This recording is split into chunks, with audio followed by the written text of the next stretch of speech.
ఈ పసుపు దింపలు 1 2 3 4 5 6 ఇట్లా ఉన్నాయి. ఇవన్నీ రైస్ బ్యాగులు దీంట్లోనే. ఇవన్నీ ఇప్పుడు ఖాళీ చేద్దాం.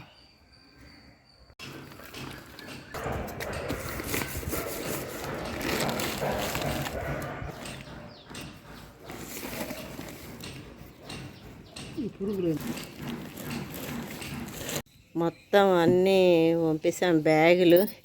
ఏమాత్రం దుంపలు ఉన్నాయో మరి తెలియదు, చూడాలా.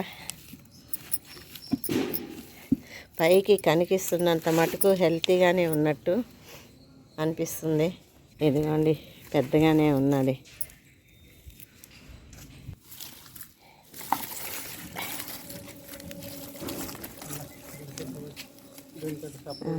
పప్పు దుంపలు అయితే ఇన్నైతే వచ్చాయి. ఈసారి అయితే బాగా బలంగా వచ్చాయి.